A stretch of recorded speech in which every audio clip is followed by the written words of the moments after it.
Muhammad Quraisy Shihab, biasa dipanggil Pak Quraisy Shihab, yang mana ia lahir di Rampang, Kabupaten Sidenreng, Rampang, Sulawesi Selatan pada 6 Februari 1944 dari pasangan Abdul Rahman Shihab dan Asma Abu Rishi.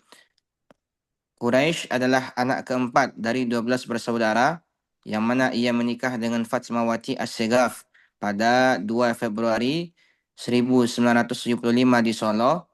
Pasangan ini kemudian dikaruniai 5 orang anak, yaitu Nazila Shihab, Najwa Shihab, Nashwa Shihab, Ahmad Shihab, dan Nahla Shihab. Ia berasal dari keluarga keturunan Arab Quraisy Bugis yang merupakan keturunan Nabi Muhammad dari marga Syihab yang terpelajar. Beliau menempuh pendidikan dasarnya di Makassar, kemudian pada tahun 1956 ia dikirim ke Kota Malang untuk nyantri belajar di Pondok Pesantren Darul Hadis Al-Faqihiyah. Karena ketekunannya belajar di pesantren, 2 tahun berikutnya ia sudah mahir berbahasa Arab. Melihat bakat bahasa Arab yang dimilikinya dan ketekunannya untuk mendalami studi keislamannya, Quraisy beserta adiknya Alwi Shihab dikirim oleh ayahnya ke Universitas Al-Azhar, Kairo melalui beasiswa dari Provinsi Sulawesi Selatan pada tahun 1958 dan diterima di kelas 2 I'dadiyah Al-Azhar setingkat SMP atau Tsanawiyah di Indonesia. Ia menyelesaikan Tsanawi Al-Azhar. Setelah itu, ia melanjutkan studinya di Universitas Al-Azhar pada Fakultas Usuluddin, jurusan Tafsir dan Hadis. Pada tahun 1967, beliau meraih gelar LC 2 tahun kemudian, yakni pada tahun 1969. Quraisy Shihab berhasil meraih gelar MA pada jurusan yang sama dengan tesis yang berjudul Al-I'jaz At-Tashri'i Al-Quran Al-Karim. Pada tahun 1973, ia dipanggil pulang ke Makassar oleh ayahnya yang ketika itu menjabat rektor untuk membantu mengelola pendidikan di IAIN Alauddin. Untuk mewujudkan cita-citanya mendalami studi tafsir, pada tahun 1980, Bapak Quraisy Shihab kembali menuntut ilmu ke alma maternya Al-Azhar Kairo, mengambil spesialisasi dalam studi tafsir Al-Quran, yang mana ia hanya memerlukan waktu 2 tahun untuk meraih gelar doktor dalam bidang ini. Disertasinya yang berjudul Nazam Ad-Durar lil Baqai Tahqiq wa Dirasah, yaitu satu kajian dan analisis terhadap keotentikan kitab Nazam Ad-Durar karya Al-Biqai. Beliau berhasil mempertahankannya dengan predikat penghargaan Mumtaz Ma'a Martabah Asy-Syaraf Al-Ula atau Thumma Cum Laude. Selanjutnya adalah karir Profesor Muhammad Quraisy Shihab.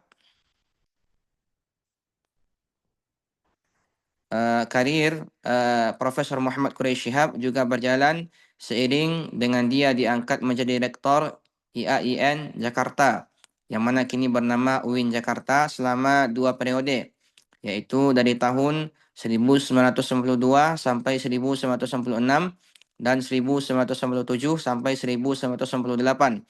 Dia juga diangkat oleh Presiden Soeharto menjadi Menteri Agama Indonesia pada tahun 1998, yang mana jabatan ini tak bertahan lama saat lengsernya Presiden Soeharto bersamaan dengan berakhirnya rezim Orde Baru di Indonesia tahun 1998.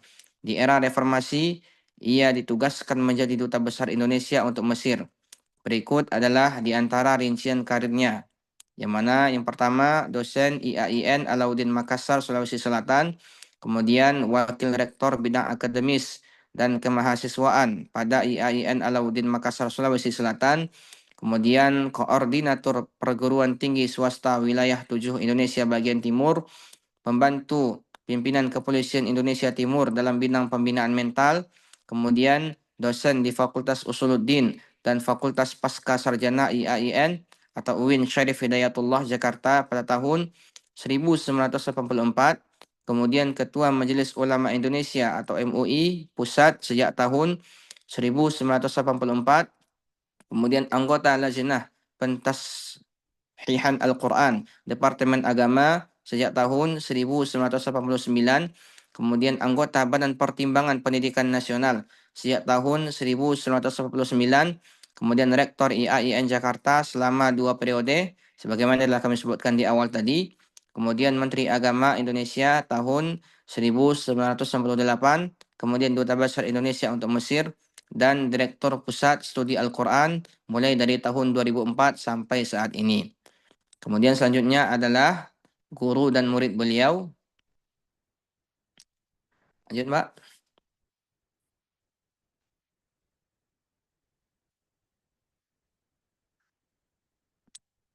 Ayahnya adalah, di antara guru beliau adalah ayah beliau sendiri, yaitu Abdurrahman Syihab, yang mana beliau adalah seorang pakar dan guru besar di bidang tafsir dan sosok yang teramat dihormati oleh masyarakat Sulawesi Selatan. Kemudian Habib Abdul Qadir Bilfaqih. Beliau adalah guru Quraisy Shihab selama 2 tahun di Pondok Pesantren Darul Hadis Al-Fiqhiyah Ujung Pandang. Demikian juga para pengajar di Universitas Al-Azhar Quraisy Shihab melanjutkan studi S1, S2, dan S3 beliau di sana. Beliau belajar dari banyak sekali guru-guru, terutama dalam bidang tafsir dan hadis. Adapun murid-murid beliau tentunya sangat banyak, yaitu orang-orang yang menimba ilmu dan mengambil pelajaran kepada beliau, yang mana diantaranya adalah Profesor Dr. Haji Fahmi Arif, MA. Tokoh ini tercatat sebagai salah satu murid dari Bapak Profesor Quraisy Shihab. Demikian juga putri beliau sendiri yang terkenal, yaitu Najwa Shihab, yang mana beliau adalah seorang wartawan dan presenter terkenal. Selanjutnya adalah berkaitan dengan mazhab dan aqidah beliau. Eh, Bapak Quraisy Shihab adalah seorang ulama Sunni yang menganut mazhab Syafi'i dalam fiqih dan Imam Asy'ari dalam aqidah. Sebagaimana memang lulusan-lulusan atau alumni-alumni Al-Azhar Mesir lainnya, dengan pengaruh dari tokoh-tokoh seperti Imam Al-Ghazali dan Imam Junaid Al-Baghdadi dalam tasawuf. Ia juga dikenal sebagai seorang pembaharu yang memadukan pandangan tradisional dan modern dengan inspirasi dari tokoh modern seperti Muhammad Abduh, serta memandang Islam Nusantara yang berkemajuan. Selanjutnya adalah karya-karya beliau. Profesor Quraisy Shihab merupakan seorang tokoh yang sangat produktif dalam dunia tulis-menulis. Berikut di antara karya-karya beliau, di antaranya adalah Tafsir Al-Manar, keistimewaan dan kelemahannya, Filsafat Hukum Islam, Mahkota Tuntunan Ilahi, Membumikan Al-Quran, Fatwa-Fatwa, yang mana buku ini adalah kumpulan pertanyaan yang dijawab oleh Muhammad Quraisy Shihab dan terdiri dari 5 seri, yaitu yang pertama fatwa seputar Al-Quran dan hadis, seputar tafsir Al-Quran, seputar ibadah dan muamalah, seputar wawasan agama, dan seputar ibadah mahdoh. Kemudian Lentera Hati, kisah dan hikmah kehidupan, Lentera Al-Quran, kisah dan hikmah kehidupan, mukjizat Al-Quran ditinjau dari aspek kebahasaan, aspek ilmiah dan pemberitaan ghaib, secercah cahaya ilahi, hidup bersama Al-Quran, wawasan Al-Quran, tafsir tematik atas pelbagai persoalan umat, dan yang paling fenomenal adalah tafsir Al-Misbah yang akan kita bahas pada hari ini. Kemudian selanjutnya tentang pandangan ulama terhadap Profesor Muhammad Quraisy Shihab. Pandangan ulama terhadap Profesor Quraisy Shihab bervariasi, namun umumnya mengakui keilmuan beliau yang sangat tinggi, terutama dalam tafsir Al-Quran. Sebagian ulama mengapresiasi pendekatannya yang moderat dan harmonis, termasuk pandangannya mengenai dialog dan toleransi antar madhab dan agama. Namun ada juga kritikan dari beberapa ulama, salah satunya terhadap pandangannya mengenai kewajiban jilbab yang dianggap tidak tegas. Di antara pandangan yang mengapresiasi adalah ulama Sunni Tulen, di antaranya Profesor Mahmud MD. Beliau menegaskan bahwa Profesor Quraisy Shihab adalah ulama Sunni Tulen, membantah tuduhan bahwa ia beraliran Syiah.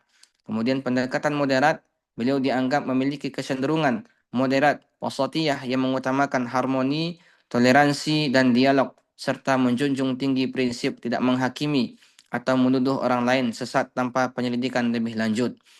Selanjutnya, mencakup semua aspek, pemikirannya dianggap mampu memadukan aspek rasional dan spiritual, serta mengintegrasikan kebutuhan material dan imaterial manusia dalam pendidikan.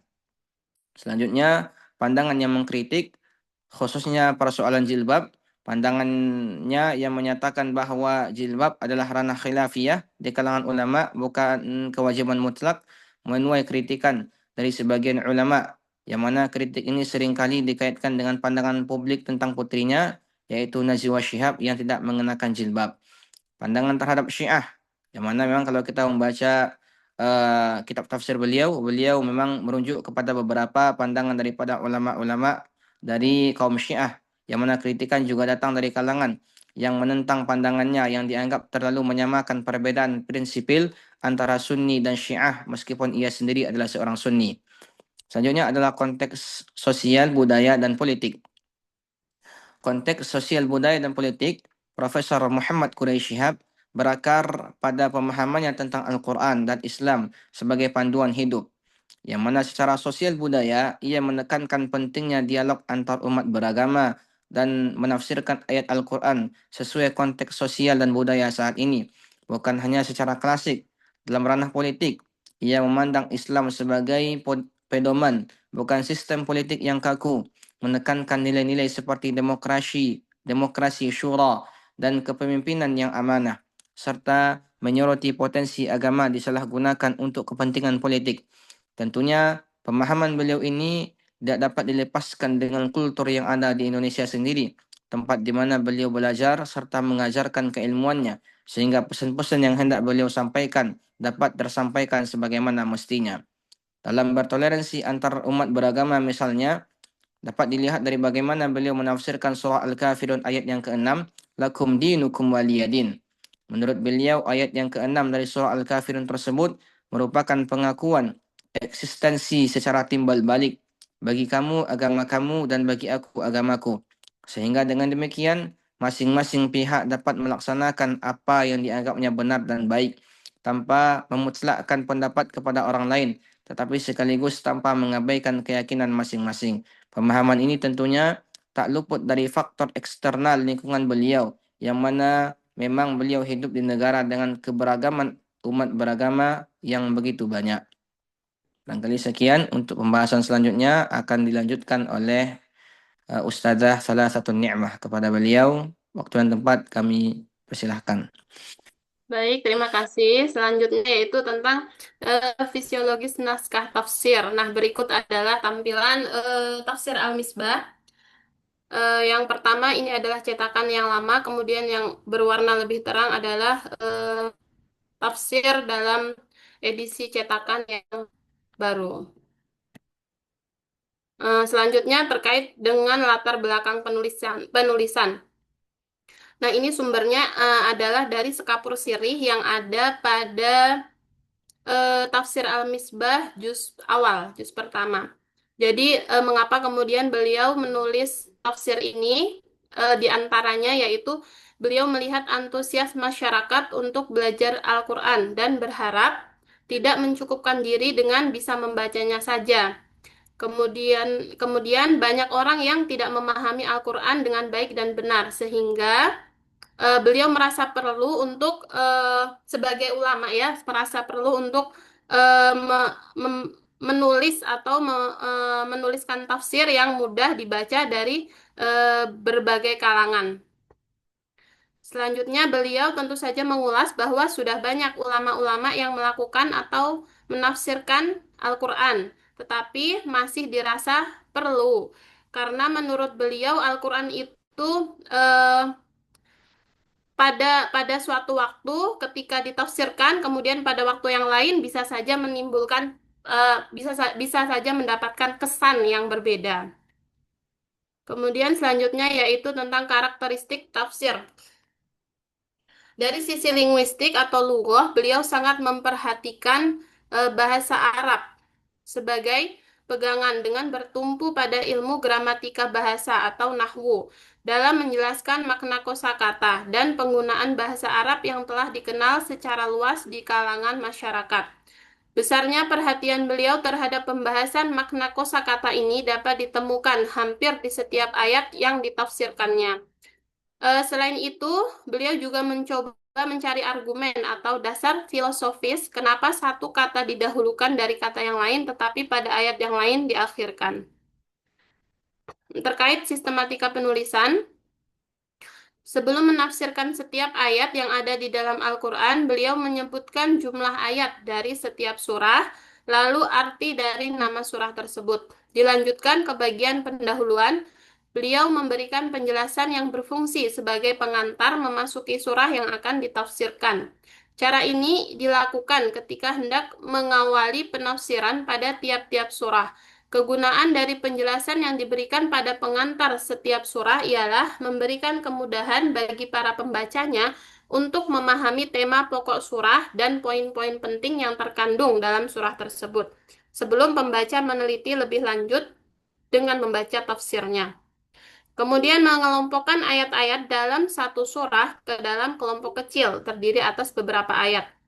Dalam kelompok ayat tersebut dicantumkan ayat beserta terjemah harfiah dalam bahasa Indonesia dengan tulisan cetak miring.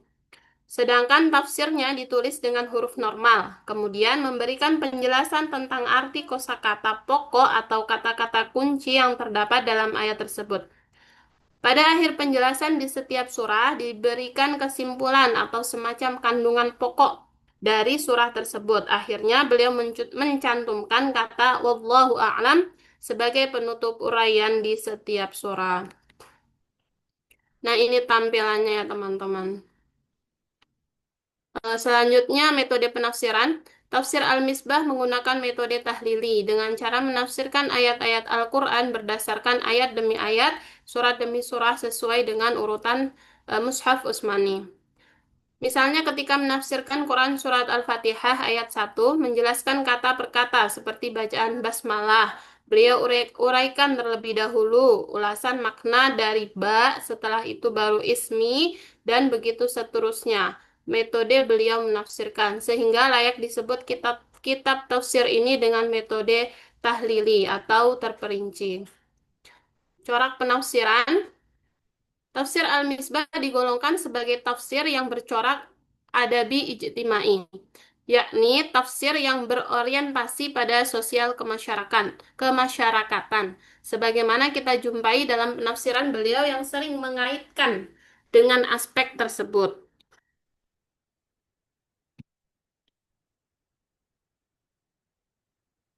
Kemudian sumber rujukan. Sebagaimana yang disampaikan dalam Skapur Sirih Tafsir Al-Misbah Juz 1 bahwa beliau banyak mengutip karya para ulama pendahulunya. Nah, ini adalah kutipannya. Akhirnya penulis merasa sangat perlu menyampaikan kepada pembaca bahwa apa yang dihidangkan di sini bukan sepenuhnya ijtihad penulis, hasil karya ulama-ulama terdahulu dan kontemporer serta pandangan mereka sungguh banyak penulis nukil, khususnya pandangan pakar tafsir Ibrahim Ibnu Umar Al-Biqai, yang karya tafsirnya ketika masih berbentuk manuskrip menjadi bahan disertasi penulis di Universitas Al-Azhar Kairo 20 tahun yang lalu. Demikian juga karya tafsir pemimpin tertinggi Al-Azhar dewasa ini, Sayyid Muhammad Tontowi, juga Syekh Mutawalli Sya'rawi, dan tidak ketinggalan Sayyid Qutub. Muhammad Thohir Ibnu Asyur, Sayyid Muhammad Hussein Tobai, serta beberapa pakar tafsir yang lain. Contoh penafsiran, salah satu aspek yang mendapat perhatian khusus dalam tafsir Al-Misbah adalah faswahah dan balaghah atau dimensi retorika.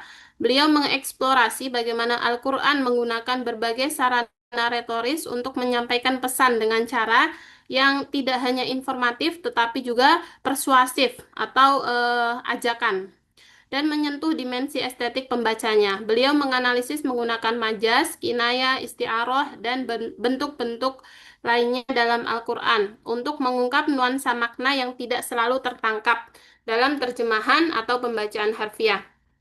Misalnya ketika menunjukkan bagaimana penggunaan metafora laron yang berterbangan atau al-farashil mabthus dan bulu-bulu yang dihambur-hamburkan, al-ihnil mangfush, untuk menggambarkan manusia pada hari kiamat tidak hanya berfungsi sebagai ilustrasi visual, tetapi juga menggambarkan keadaan psikologis manusia, kekacauan, kebingungan, dan ketidakberdayaan dengan cara yang jauh lebih efektif daripada deskripsi literal.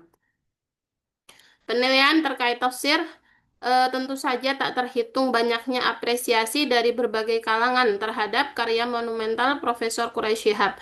Begitu pula banyaknya karya-karya tafsir yang lahir dari penelitian tentang kitab tersebut. Meski demikian, tentu saja ada yang mengkritisi. Salah satunya buku yang berawal dari sebuah penelitian juga, yaitu berjudul Al-Misbah dalam Sorotan. Perbedaan karakteristik tafsir Al-Misbah dengan Bahrul Muhit. Kitab Bahrul Muhit karya Abu Hayyan Al-Andalusi merupakan salah satu rujukan utama kitab tafsir bagi yang ingin mendalami tentang i'rab dan masalah nahwu lafaz Quran, bahkan sampai perbedaan qiraat. Kitab ini bercorak lugawi dan fiqhi, sementara Al-Misbah bercorak adabi ijtimai. Penutup, demikian ulasan tentang biografi Profesor Quraish Shihab dan karya tafsirnya yaitu Tafsir Al-Misbah. Demikian, terima kasih. Baik, selanjutnya kita buka sesi tanya jawab ya, Bu ya.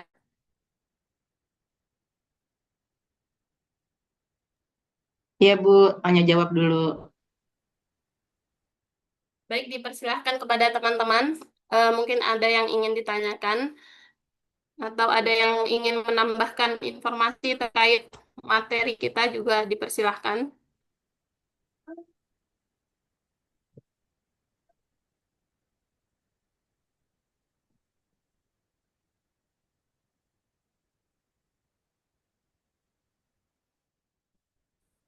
Izin bertanya, Ibu Makalah. Baik, silakan Kak Raisa. Hmm, yang ingin saya tanyakan adalah apa aja atau karakteristik yang termasuk kitab tafsir itu termasuk tafsir Balaghi. Terus yang kedua, apa selain tafsir Al-Misbah ada contoh yang lain kitab tafsir yang termasuk tafsir Balaghi? Begitu, Bu. Oh ya, baik, Makasih. terima kasih. Ditampung dulu ya pertanyaannya. Silakan jika ada teman-teman lain yang ingin bertanya.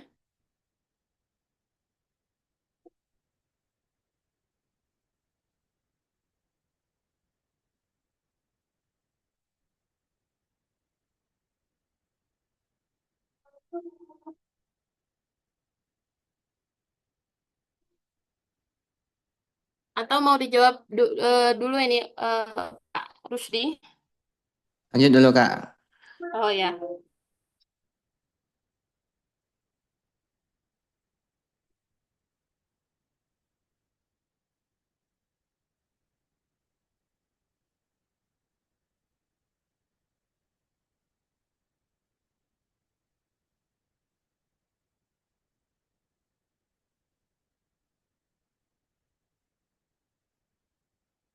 silakan teman-teman jika ada yang ingin bertanya atau mengomentari.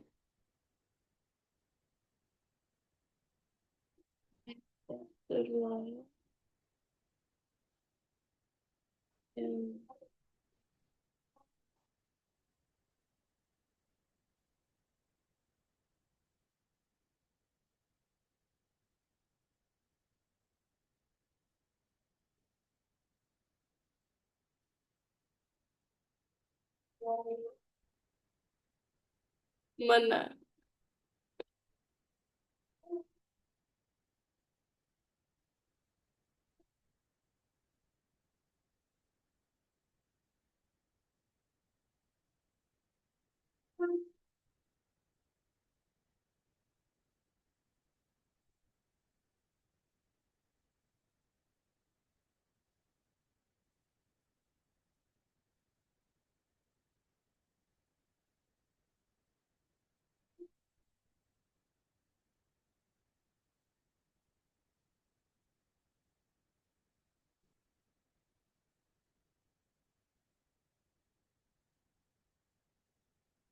Apa masih ada teman-teman yang ingin bertanya atau menambahkan informasi terkait materi kita juga dipersilahkan.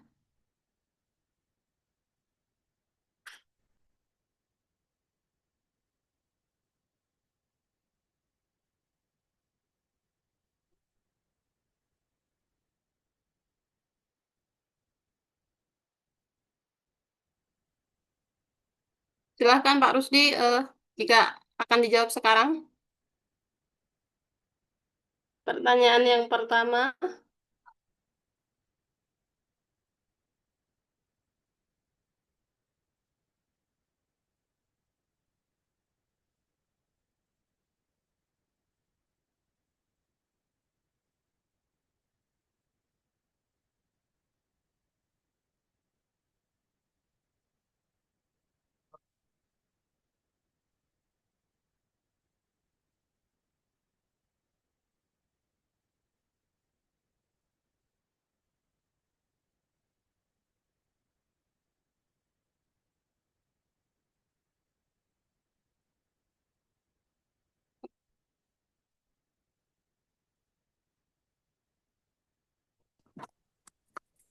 Baiklah, izin menjawab, Kak. ya silahkan, silahkan Pak. Oke, bismillahirrahmanirrahim. Pertanyaannya tadi yang kami pahami adalah apa saja karakteristik suatu kitab itu bisa dikatakan sebagai kitab tafsir balaghi, gitu ya, Kak? Ya betul, Betul. Pak. Ya. Ya. Eh, yang mana memang secara sederhana adalah suatu kitab itu bisa dikatakan atau bisa digolongkan kepada kitab tafsir balaghi tergantung kepada bagaimana si pengarang itu dalam menafsirkan ayat-ayat Al-Quran. Yang mana kan kajian balaghah ini kan ada di antaranya kajian al-ma'ani, kemudian al-bayan, kemudian al-badi'. Maka ketika si pengarang itu lebih menekankan atau penekanan utamanya dalam membahas ayat-ayat Al-Quran adalah kepada aspek-aspek ini, maka ketika itulah kitab tafsir ini bisa digolongkan kepada tafsir balaghi. Misalkan penekanan utama ada pada aspek sastra, keindahan dan ketepatan makna kata dan kalimat. Misalkan begini, eh, dalam kitab tafsir Al-Misbah itu kan ketika dalam surah Al-Isra, Allah mengatakan wala taqtulu auladakum min imlaq. Itu dalam surah Al-An'am. Kemudian pada surah Al-Isra wala taqtulu auladakum khasyata imlaq. Maka di dalam tafsir Al-Misbah itu dijelaskan secara terperinci kenapa di sini khasyah, kenapa di sini min imlaq saja. Maka demikianlah di antara ciri-ciri kitab tafsir yang kemudian tergolong kepada kitab tafsir Al-Balaghi, yaitu penekanan utama ada pada aspek sastra, keindahan, ketepatan makna, kata dan kalimat. Kemudian terdapat juga analisis retorika, melakukan analisis mendalam terhadap penggunaan gaya bahasa seperti majaz, metafora, dan perumpamaan yang digunakan di dalam Al-Quran. Demikian juga penjelasan terhadap suatu makna itu dikaji secara mendalam, yaitu suatu kata itu kan ada yang musytarak al-lafzi, ada yang at-taraduf, ada yang at-tadad. Maka dikaji secara mendalam. Ini musytarak al-lafzi pada ayat ini maknanya seperti apa? Pada ayat yang lain maknanya seperti apa gitu. Itu kira-kira, Kak. Baik, terima kasih, Pak. Nah, kalau kitab-kitab tafsir yang termasuk kepada tafsir balaghi tentunya sangat banyak ya, di antaranya kitab tafsir Al-Kasyaf itu yang merupakan karya Imam Az-Zamakhsyari, kemudian juga kitab tafsir Al-Bahr Al-Muhit karya Abu Hayyan dan lain-lain sebagainya. Barangkali sekian dari kami, Kak. Barangkali Kak salah satu Ni'mah akan memberikan tambahan. Persilahkan. Ya, baik. Sudah cukup kiranya ya jawabannya seperti itu. Mungkin bisa diterima Kak Raisa atau masih ada yang ingin dipertanyakan? Atau Cukup, Kak. mungkin ada teman lain? Oh ya, Terima kasih. baik, sama-sama. Silakan jika ada teman-teman lain yang masih ingin bertanya. Assalamualaikum Ibu, salah satu Nikmah. Izin bertanya Ibu. Waalaikumsalam. Silakan Mbak. Iya, izin bertanya Ibu. Pertanyaannya menurut pemateri hari ini, kira-kira ada nggak kendala yang dirasakan oleh Prof. Quraish Shihab sendiri dalam menyusun tafsir ini gitu? Terus abis itu apa? Sebentar tadi pertanyaannya apa ya? Lupa. Oh, eh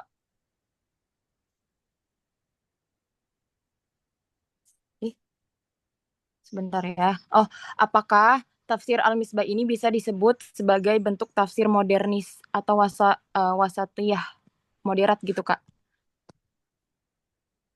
Itu aja, Oh terima ya, ya. kasih. Ya. Baik.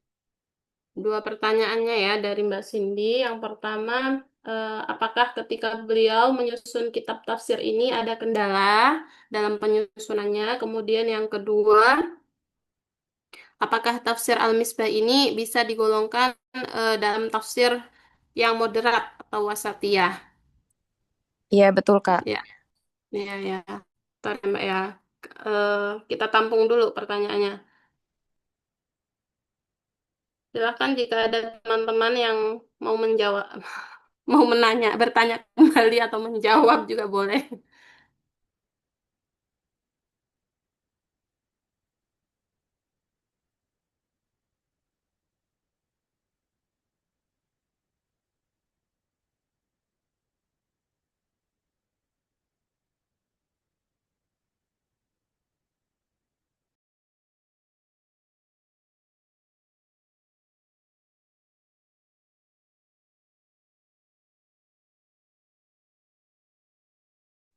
Izin Kak bertanya.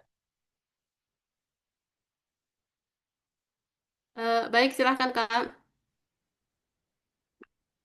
Iya Kak, pertanyaannya ini apa?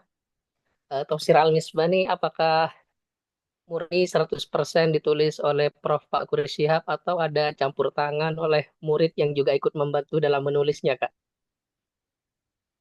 Ya, Terima kasih eh, Kak. baik. Terima kasih Kak Syehud Darui.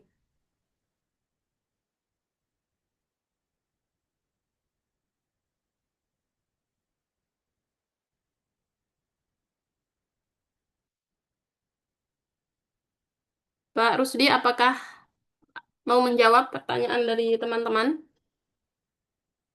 Lanjut dulu Kak, sebentar Kak. Oh ya.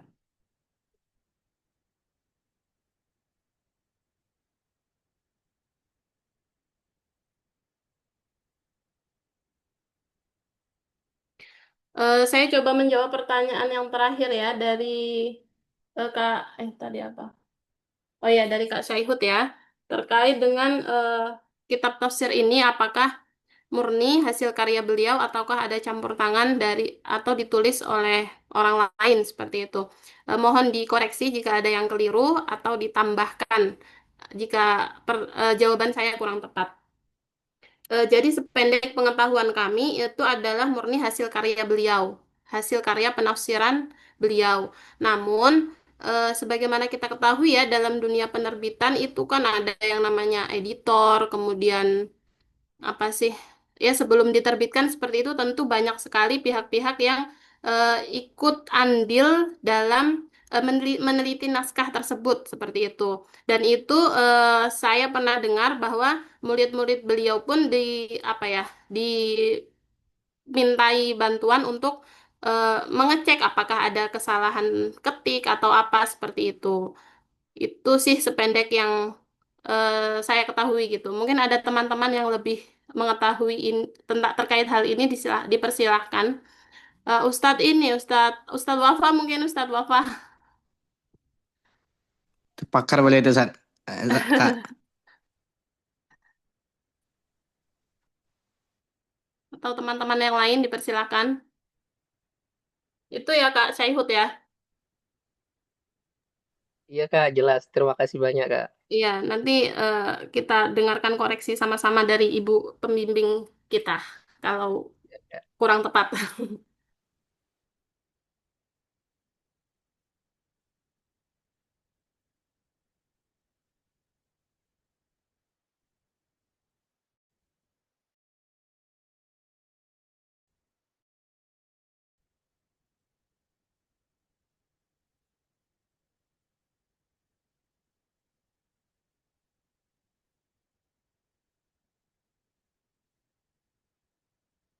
Silakan Ustadz Rusdi.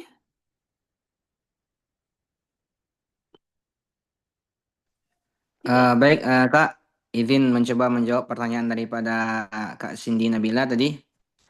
Yang pertama tadi kan apa ya? Kendala, Apa saja kendala. kira-kira apa saja kendala yang ditemukan oleh Profesor Dr. Quraish Shihab di dalam menulis tafsirnya? Yang pertama tentunya dari faktor eksternal ya. Tentunya beliau sangat sibuk sekali ya, mengingat beliau memiliki banyak sekali jabatan-jabatan. Pernah beliau menjadi rektor, pernah menjadi wakil rektor, pernah menjadi menteri agama dan lain-lain sebagainya.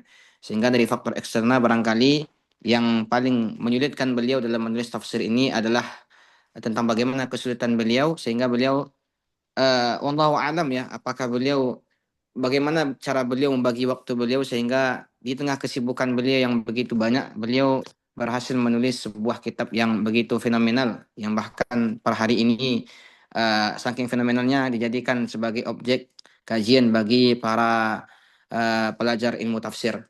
Kemudian dari faktor internal tentunya pengkajian seperti ini yang dilakukan oleh Profesor Muhammad Quraish Shihab ini membutuhkan keilmuan yang sangat kompleks sekali, terutama dalam ilmu bahasa, mengingat tentang bagaimana beliau itu kalau kita membaca tafsir beliau ketika beliau menafsirkan kata Rabb itu saja itu begitu banyak bagaimana beliau mendefinisikan setiap kata itu begitu terperinci.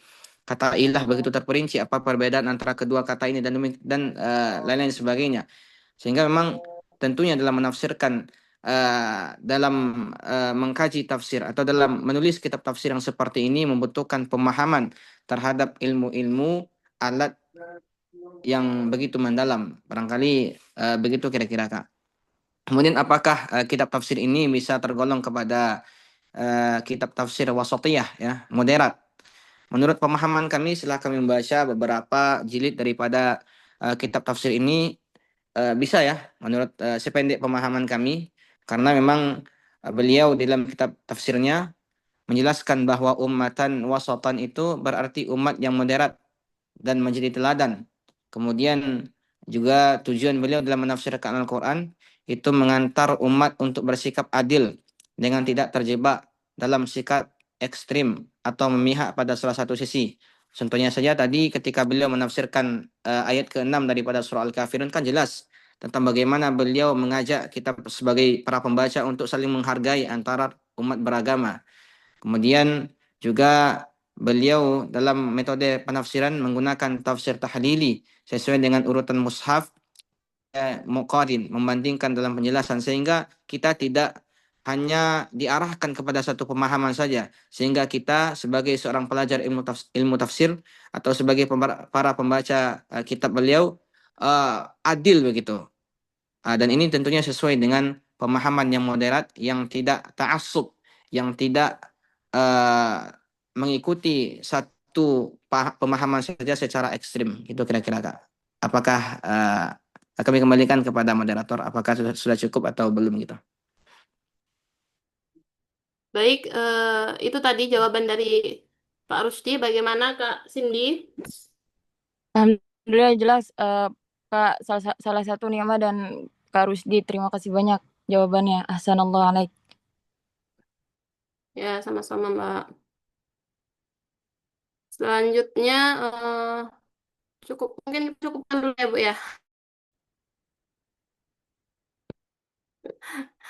Atau masih ada teman-teman yang mau bertanya?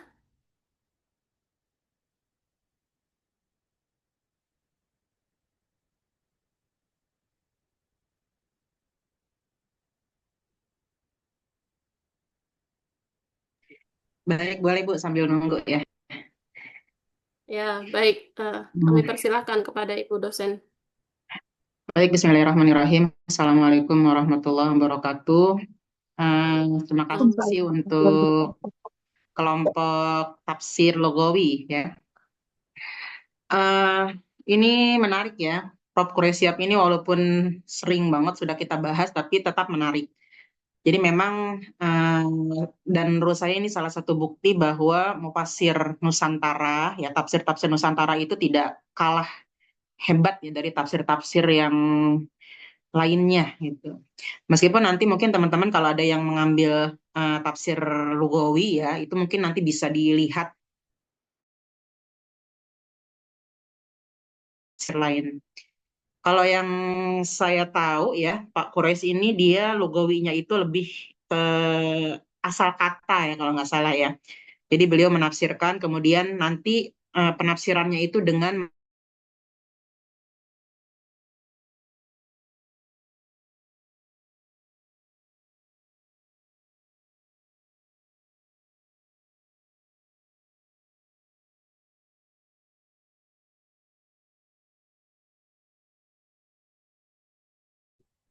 Putus ya teman-teman ya. Iya, Iya, tidak Kak. keluar suaranya.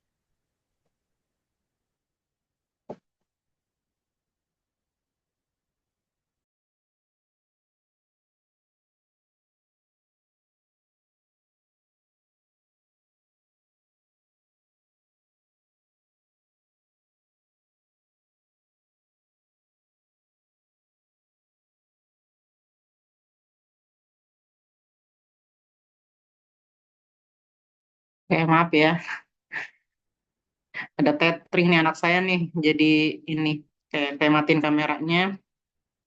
Oke, jadi ada perbedaan mungkin ya dengan tafsir lugawi yang lain. Jadi dia lebih ke kayak penggalian kata di ayat-ayat Al-Qur'annya. Ya, misalnya tadi ya Al-Kausar misalnya itu dari kata kasir, kemudian atau dari ada hadisnya, tapi di situ digali kata kasirnya itu kausarnya. Jadi bisa diartikan sebagai inna a'tainakal kausar, kami telah memberikan kamu nikmat yang banyak gitu ya. Karena kasir di sini bukan dimanai sebagai kausar tapi kasir yang artinya banyak. Dia itu ya kalau menurut saya kekhususan beliau di situ. Nah ini berbeda misalnya kalau kita lihat tafsir-tafsir yang lain ya. Misalnya kalau Al-Kasyaf itu dia lebih ke balagoh, ya, balagohnya. Misalnya banyak di sini pembahasan terkait misalnya istiaroh atau apa ya pokoknya badi bayan lah terkait dengan balagohnya. Nah, sedangkan kalau Bahrul Muhit ya ini kan dua tafsir yang populer ya yang dikaitkan dengan logawi. Kalau Bahrul Muhit dia lebih ke gramatika bahasanya. Yuk kita lihat dulu ya. Nah, ini misalnya ini Al-Kasyaf ya. Al-Kasyaf ini secara akidah Mu'tazilah. Tapi ini banyak digunakan dalam tafsir-tafsir Sunni itu banyak dijadikan rujukan bukan pada akidahnya ya, tapi kepada kajian bahasanya. Coba di sini ya. Ini misalnya ini saya random aja ya di awal. Ternyata saya lihat yang tadi tuh ya, lihat di surat-surat akhir. Surat-surat akhir itu biasanya karena dia makiyah ya, maka kandungan bahasanya akan lebih tinggi dibandingkan yang lainnya. Tapi tadi karena ada beberapa yang setelah dibuka itu ternyata sudah dibahas sebelumnya. Jadi kita lihat coba di atas ya. Nah, ini coba kalau di atas ini, coba ya. Nih, ketika beliau menafsirkan Bismillahirrahmanirrahim, itu disebut kandungan bahasanya. Jadi fokus pada kajian bahasa. Coba nih dilihat. Ini beda misalnya ketika kita membuka tafsir-tafsir yang bil maksur ya. Kalau bil maksur itu kandungan bahasanya itu tidak sebanyak yang memang dia itu fokusnya pada logawi. Atau mungkin kalau mau jelas ini ya, ini Jalalain punyanya Imam Suyuti nih. Jalalain termasuk tafsir logawi dengan Ad-Durrul Mansur punya Imam Suyuti juga. Jadi dua penulis yang sama-sama penulis tafsir, tapi coraknya berbeda. Yang pertama Jalalain, ini tafsirnya logawi. Ini saya pikir teman-teman pasti sudah banyak ya, sudah banyak yang khatam mungkin tafsir ini, karena di pesantren ini kitab wajib. Coba, ini dia logawi ya, ijmali logawi. Coba ada khobar kedua, ayhadin lil muttaqin as-shairina ila taqwa. Jadi ini banyak yang dikaji itu adalah kata-katanya. Tuh. Yu'minuna yusaddiquna bil ghaibi bima ghaba anhum. Ini mungkin mirip-mirip dengan punya Pak Quraisy ya. Jadi asal katanya. Sekarang kita bandingkan dengan Ad-Durrul Mansur yang dia dengan ayat yang sama ya, sama-sama surat Al-Baqarah. Yang jenisnya itu bukan logawi. Nah, coba lihat. Kalau ini bil maksur ya, bil maksur. Coba lihat langsung akhraja Waqi wa Abd bin Humaid ya, langsung disebut riwayat dari Waqi dan Abdun bin Humaid dari Abi Abdurrahman As-Silmi. As-Silmi apa As-Sulami ini. Jadi dia langsung riwayat hadisnya. Nah, teman-teman pasti ingat ya kalau bil maksur itu kan tafsir Al-Qur'an dengan Al-Qur'an, tafsir Al-Qur'an dengan hadis. Bandingkan lagi nih ya, Jalalain ini nggak ada kayak begitu. Dia kata. Dan ini yang Masya Allahnya Imam Suyuti ya, Saya kalau punya anak laki-laki saya kasih nama Suyuti kayaknya. Jadi beliau ini meskipun beliau ini nerusin Al-Mahalli ya, Jalaluddin Al-Mahalli. Jadi dari awal ini Suyuti ya, tapi beliau mengikuti konsep dari Imam Jalaluddin Al-Mahalli. Coba lihat, ini nggak ada hadis-hadis, coba mana hadis atau mana ayat Quran gitu ya, tafsir Quran dengan Quran, tafsir Quran dengan hadis. Ini sedikit sekali karena yang memang fokusnya itu adalah pada lafaznya. Nah, jadi penggalian kata gitu ya. Ya, jadi mirip dengan Pak Quraisy kalau menurut saya yang ini ya. Coba perhatikan lagi. Ini Ad-Durrul Mansur, dia menggunakan riwayat-riwayat afroja ya, riwayat-riwayat hadis ya dalam menafsirkan. Tuh lihat. Beda sekali kan dengan yang itu ya, dengan yang Jalalain tadi. Nah, ini perbedaan ya. Kalau teman-teman tadi ada yang bertanya apa sih perbedaan antara tafsir yang jenis logawi dengan tafsir yang bukan, yang non logawi ya. Cara penafsirannya berbeda.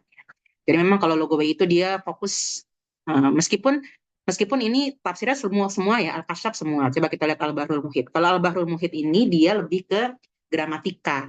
Jadi nahu gitu ya. Kemudian sorob. Ini saya tadi lihat ayat yang ini ayat ahkam ya. Surat Al-Baqarah ayat 231 kan masuknya dia ahkam. Nah, kita lihat. Jadi dia tidak untuk ayat-ayat ahkam saja, coba lihat. Ini yang dikutip lebih banyak itu adalah penggalian katanya. Misalnya ini ya balagha, ya bulughan, wasala ila syai, qala syair. Syair itu digunakan ya biasanya itu untuk menggali kata-kata yang sulit dipahami, itu akan menggunakan syair-syair. Jadi bukan tafsirnya. Jadi syair itu bukan untuk mentafsirkan, tapi untuk menggali kata dalam ayat Quran ya. Kita lihat. Dia tidak seperti Qurtubi ya. Kalau kemarin Qurtubi itu kan kita lihat dia Mas'alatul Ula, Mas'alatul Saniyah.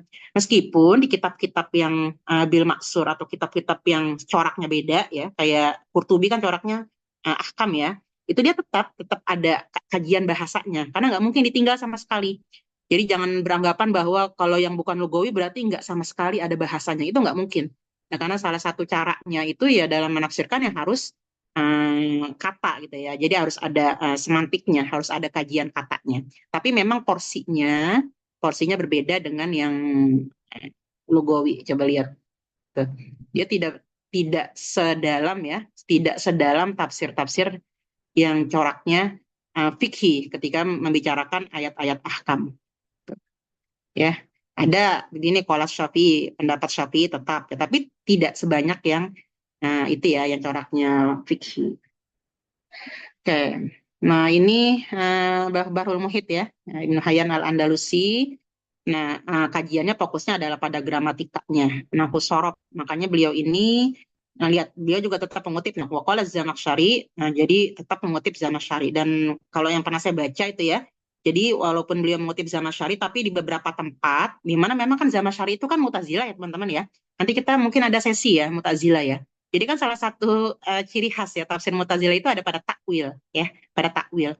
Nah, jadi kalau ada kata-kata atau ada ayat yang tidak sesuai dengan pendapat mazhab mereka, itu mereka akan menggunakan takwil. Nah, takwil itu kan juga salah satu yang banyak digunakan dalam bahasa ya. Maka di sini salah satu kekhususan dari tafsir Al-Bahrul Muhit adalah beliau mengutip pendapat Zamakhsyari yang memang tidak sesuai dengan kaidah bahasa yang menurut Ahlussunnah wal Jamaah.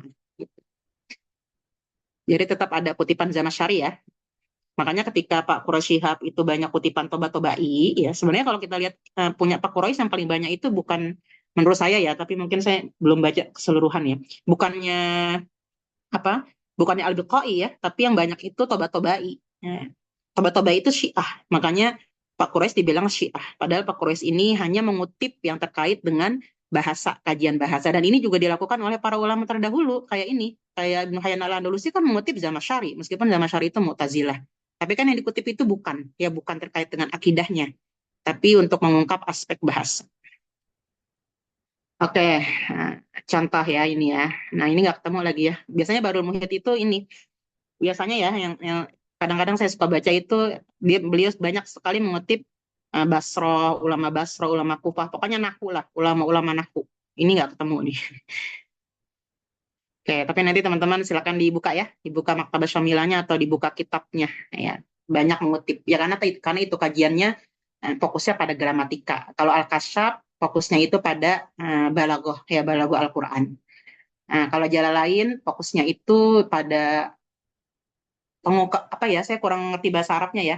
Jadi yang pengungkapan kata ya, istimbat kata. Nah, kalau yang Bahru Muhit nahwu sorof. Nah, Ad-Durrul Mansur ini yang apa? Yang biasa ya, yang bil maksur. Oke, itu tambahan sedikit. Kalau untuk Pak Kurois ya, Pak Kurois itu kan pernah jadi duta besar ya di Mesir. Dulu kalau nggak salah saya waktu tingkat 1 itu, beliau waktu zaman saya itu saya datang beliau kayaknya udah nggak jadi. Tapi suka dengar ceritanya. Jadi suka dengar cerita-cerita dari orang-orang ya.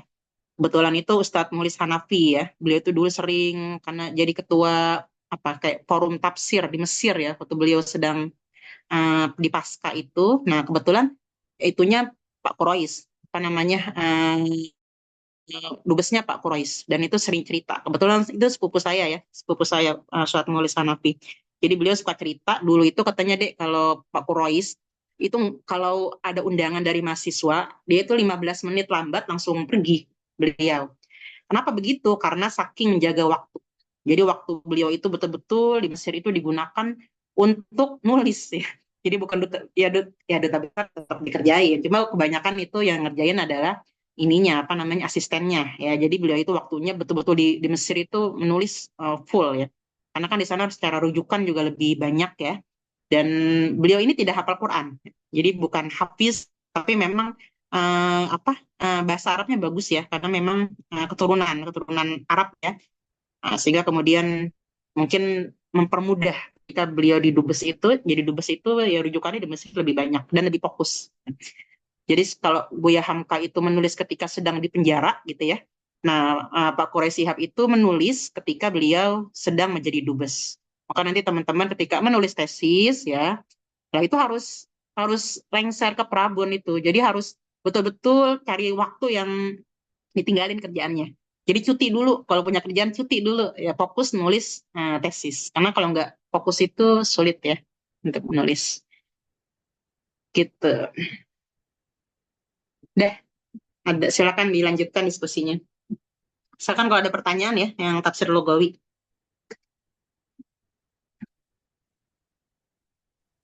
Ya, teman-teman, barangkali ada yang masih tanya.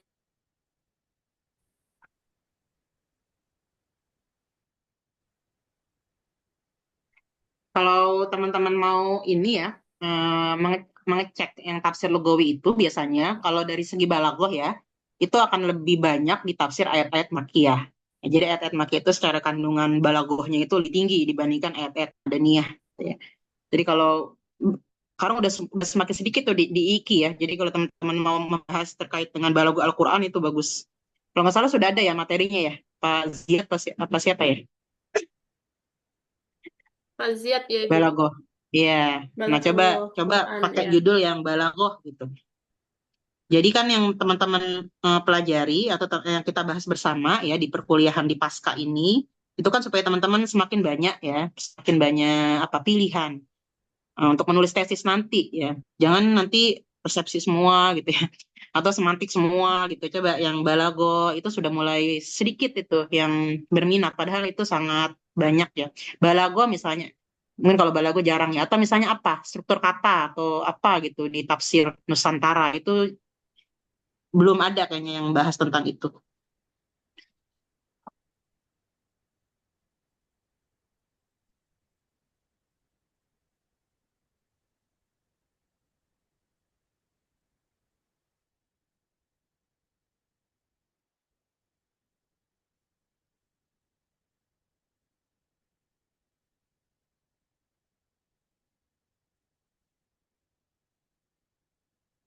Kemudian Pak Kores ini juga ini ya menurut saya ya itu sangat apa ya. Jadi kemampuan linguistik tulisannya itu bagus ya. Jadi kalau kita baca tafsir beliau itu tidak seperti baca tafsir, seperti baca novel. Contohnya kalau teman-teman mau coba ya, coba baca yang surat Yusuf itu bagus banget. Jadi cara beliau menuturkannya itu, tapi ini tidak seperti Israiliyat ya. Jadi beliau ini kan tipenya modern ya. Ya teman-teman ingat, salah satu karakteristik tafsir modern itu adalah jarang jarang adanya Israiliyat. Ya termasuk Pak Quraisy ini Israiliyat nggak ada. Tapi dinarasikan. Jadi ketika bercerita itu dinarasikan itu seperti cerita gitu, seperti novel gitu. Itu bagus. Itu anak saya aja yang baru 16 tahun itu suka bacanya ya, karena mudah dipahami.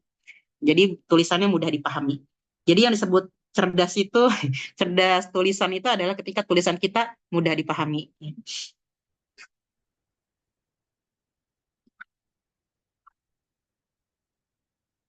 Kalau ininya sudah tadi Bu, sudah ciri-cirinya. Kayak misalnya ini kelihatan nggak ya? Beliau ini up, up, gimana sih? Kayak beliau ini misalnya hmm, hitam-hitam ya, hitam-hitam. Jadi per kelompok. Jadi ayat-ayat yang ada ininya di warna abu-abu gitu ya. Nah, setelah itu baru. Jadi dikelompokin dulu ayat-ayatnya. Menjadi mirip-mirip sama tematik ya. Jadi ada pengelompokan ayat. Sehingga nanti ketika dibahas itu seperti tematik. Jadi mungkin bisa dibilang semi tematik. Tapi tetap tahlilinya dapat ya. Karena memang semua permasalahan yang ada di dalam ayat itu dibahas. Nah, terus ini bunyinya pesan, kesan, dan keserasian. Keserasian itu munasabat. Jadi memang tafsir beliau itu munasabat karena terpengaruh oleh Al-Biqai ya. Kalau nggak salah kita nanti ada pembahasan ya tentang tafsir punyanya Al-Biqai. Nazmud Durar, Bitanasubil Ayat was Suwar.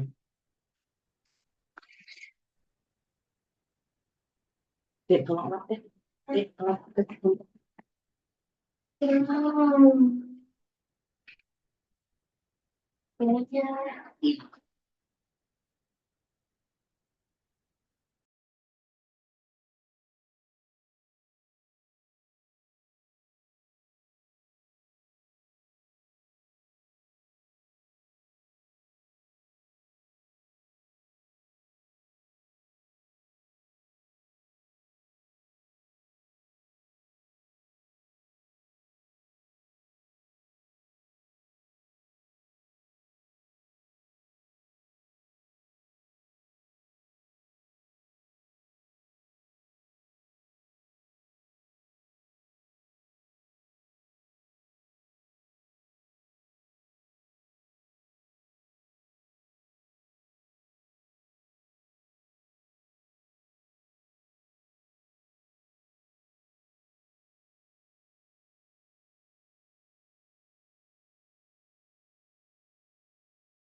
Kalau nggak ada boleh Bu ditutup. Oh ya, baik Ibu. Eh, Baik teman-teman sekalian, demikianlah presentasi hari ini terkait materi kita Tafsir Al-Misbah. Kami mohon maaf apabila ada kekurangan dalam penyampaian. Selanjutnya, terima kasih kepada Ibu dosen pembimbing. Akhirul kalam, wassalamualaikum warahmatullahi wabarakatuh. Waalaikumsalam warahmatullahi Waalaikumsalam wabarakatuh. warahmatullahi wabarakatuh. Terima kasih ya Terima teman-teman kasih ya. banyak Bu. Ya, Terima kasih. Terima kasih, Assalamualaikum. Bu. Waalaikumsalam warahmatullahi wabarakatuh.